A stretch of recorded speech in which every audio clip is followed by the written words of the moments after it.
Hey! Qu'est-ce que le guidage et qu'est-ce qui caractérise un bon cavalier? Le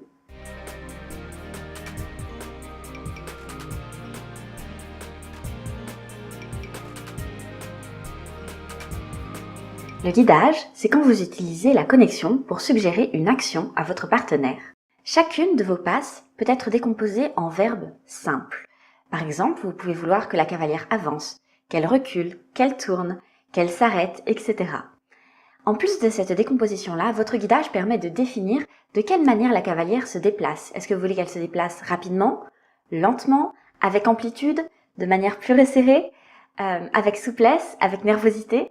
Tout ça, c'est vous qui pouvez le décider grâce à votre guidage. Si on décompose le guidage avec le temps, vous avez d'abord l'idée du mouvement. Après, vous donnez une intention à votre partenaire et après seulement, vous vous déplacez. Vous ne voulez surtout pas le faire dans l'autre sens. Si vous vous concentrez sur vos propres mouvements, vous risquez d'oublier de donner une intention à la cavalière.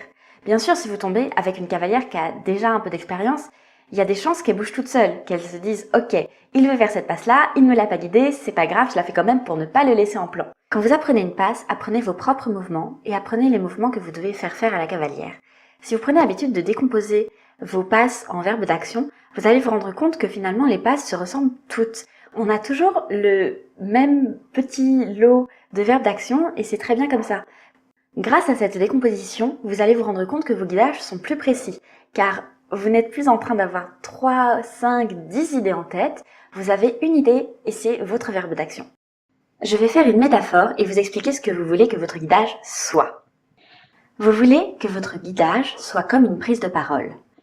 Si la connexion est le langage commun entre les deux personnes, pour bien pouvoir communiquer avec la personne d'en face, vous voulez d'abord articuler.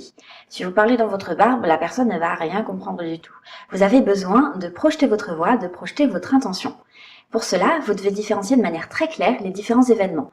Si par exemple vous voulez guider une corbeille et que vous levez un peu trop le bras, la cavalière risque de passer en dessous de votre bras. Elle ne va pas s'arrêter en corbeille. C'est parce que vous n'avez pas articulé suffisamment.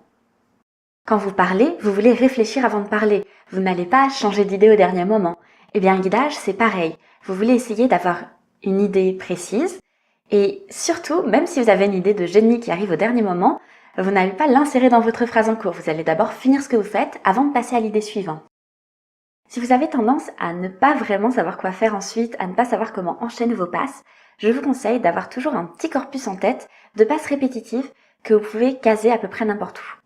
En communication, c'est un peu pareil. Vous avez des phrases, des sujets que vous savez que vous pouvez aborder avec n'importe qui. Ça va vous permettre de créer une conversation. Par exemple, je pense qu'on a tous déjà parlé de la pluie et du beau temps. Si jamais vous dites trop de choses à la fois, si jamais votre esprit part un peu dans tous les sens, votre auditoire va avoir du mal à cerner ce que vous cherchez réellement à dire. Essayez d'avoir un guidage de cette manière-là, c'est-à-dire optimisé vers ce que vous voulez dire à la cavalière. Si jamais vous commencez à donner trop d'informations, que vous avez des gestes parasites dans votre guidage, la cavalière, elle va avoir trop de choses à penser. Elle va devoir faire le tri entre ces différentes informations et ce n'est pas le plus efficace. Quand vous prenez la parole en public, vous n'êtes pas en train de chuchoter. Vous n'êtes pas non plus en train de hurler. Essayez de guider de la même manière. L'amplitude de vos mouvements doit s'adapter à votre partenaire et à l'espace autour de vous. Enfin, vous voulez ménager des silences. Si vous faites des silences, ça va donner plus d'importance à ce qui vient juste après. Si, en revanche, vous commencez à parler de manière très rapide, très nerveuse et que vous n'hésitez pas, et que vous ne faites pas de silence et que vous enchaînez absolument tout, de une, vous risquez de finir avant le temps imparti et vous allez commencer à vous répéter parce qu'il va vous rester du temps sur la musique. Donc, essayez de bien remplir l'espace, essayez de faire des silences, c'est-à-dire des pauses dans votre manière de danser. Prenez le temps d'aller bien en extension, bien en compression, et ça va vous permettre aussi de créer du contraste.